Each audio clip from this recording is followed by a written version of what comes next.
So on the show today, we have Diana Winston. Diana is the Director of Mindfulness Education at UCLA Semel Institute's Mindfulness Awareness Research Center, or MARC. Called by the LA Times one of the nation's best-known teachers of mindfulness, she has taught mindfulness since 1999 in a variety of settings, including hospitals, universities, corporations, nonprofits, and schools in the US and Asia. Diana developed the evidence-based mindfulness awareness practices curriculum and the training in mindfulness facilitation, which trains mindfulness teachers worldwide. She's a founding board member of the International Mindfulness Teachers Association. So Diana, I'm really thrilled to welcome you to the podcast today. It's great to have you here with us. And I'm really looking forward to having this conversation with you about mindfulness and everything that you've been doing over the years. You've had a fascinating journey, I think. And I know you're going to be speaking at the Embodiment Conference later on in the year, so this is just a great opportunity for people to get to know you a little bit better in advance. So welcome. Thank you. Happy to be here. Great. So I wanted to start perhaps with a little bit of background on you, just to find out a bit more about what was the entry point for you of getting into mindfulness, meditation, getting into the body. Where did this all start for you? It started primarily upon graduation from college, although I will say that I grew up in a family in the 70s where there was quite a lot of influence of Eastern spirituality.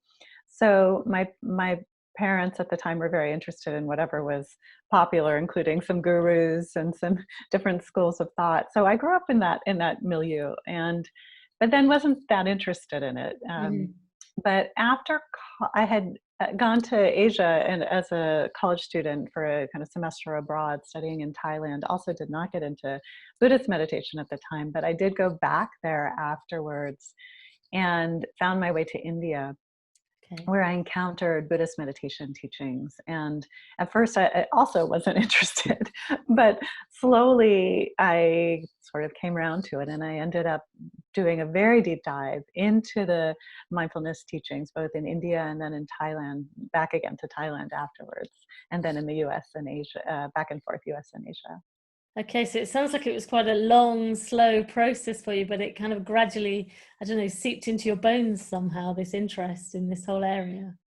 I think so. And the moment that it really was clear to me that this was important, it was like, then I took a deep dive. So it was like this slow, like you're saying, kind of a gradual exposure. And then this moment of going, wait a minute, this is really good stuff. I need to know more about this.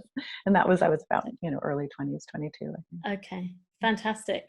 And I know that you also spent a year in Burma as a Buddhist nun, and I'm personally very interested in that. I was actually in Burma in, it was the 90s, and I remember it being absolutely beautiful. I know that Inle Lake is still, I think, right up there in my list of it's one of the most beautiful places I've ever been to. So when I saw that, I'm really curious, what drew you to, why Burma, and what was behind that decision to become a nun? I'd love to hear more about that experience. Sure. I was, so as I said, I started practicing in India in a Tibetan Buddhist context and got involved in mindfulness meditation in the US, well, also in Thailand and then in the US. So I was practicing with teachers in America who were very influenced by a Burmese teacher. And so then I started studying with him. His name was Sayadaw U Pandita, that was his name. And he was this very, very hardcore meditation teacher. Like he did not suffer fools gladly. Let's put it that way. Like you had to be really serious with him. And he would come, I was doing long retreats of a couple months at a time in the United States. And then he would come and I would meditate with him for a month or two. And I just found his teachings to be, there was something about their precision and clarity and this like uncompromising value of you need to practice in order to wake up more fully in the world, in order to free your mind of greed and hatred and ignorance. And so that was the first 10 years of my practice. And then he kept saying to me, why don't you come to Burma and you can ordain, you can be a nun, you can practice at my center. So I finally, after 10 years, said, okay, I'm going to do it. And that's when I went, and I essentially, if you become, in these countries, you can ordain for short periods of time. So people do it for like a day, a week, a month, a year, or a lifetime. And I decided I would do it for, say, 6 months. I ended up staying a year. And so you have to like shave your head and give away all your possessions, which I didn't do. I just put them into storage. But I committed to this like spiritual life for that year with him. And how was that process? I imagine there was, even having spent all that time studying with him, there was still a culture shock actually being there and assimilating into quite a different way of life, even as a nun. What was that like? It was enormous culture shock. You're right. Yeah, it was every expectation I had was kind of not met in a healthy way. Like, I thought I was going to this place that would be like the most perfect place on the planet to practice meditation with my teacher. And it turned out things like, he at that point was becoming very internationally known. So he was traveling around the world. He wasn't there that often. The center was being constructed as I got there. So there was constant workmen and working people and hammering and nails and drills and like constant bustling activity. The weather was, as you can imagine, very, very hot. There were bugs and snakes and spiders and scorpions and centipedes. And for a suburban girl, as I was at the time, it was quite overwhelming. And I was very driven because I loved this teacher and this practice so much, but I was pretty much in shock. Oh, and I was getting sick, and I wasn't crazy about the food. And it was very, very hard. And because I was so dedicated to it, I had to figure out a way through that mess, through my own mind that was lonely and scared and miserable, in order to be able to practice there, because there was also this tremendous value that was happening simultaneously. No, very few of us have this opportunity to like fully dedicate their lives to this cultivation of these qualities, to this uprooting of greed and hatred and delusion.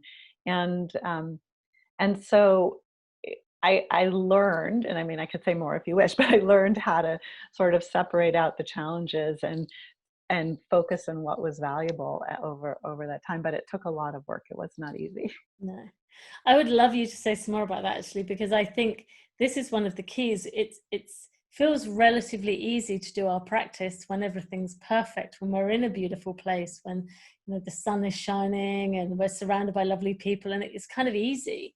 But it's when life gets tough, and certainly given the way the world is at the moment, it's pretty tough. And if people are wanting to continue with their practice, I think there's really something to be drawn from that sense of, can I still do this when it gets hard? So if there is anything you can share about how you came through that, what you learned, that I think that would be really valuable to hear that, please. There's many things I could say, but let me just think of a couple of things that I found to be really valuable. I was resisting my experience quite significantly. It was really painful. It was noisy. It was hot. I was sick.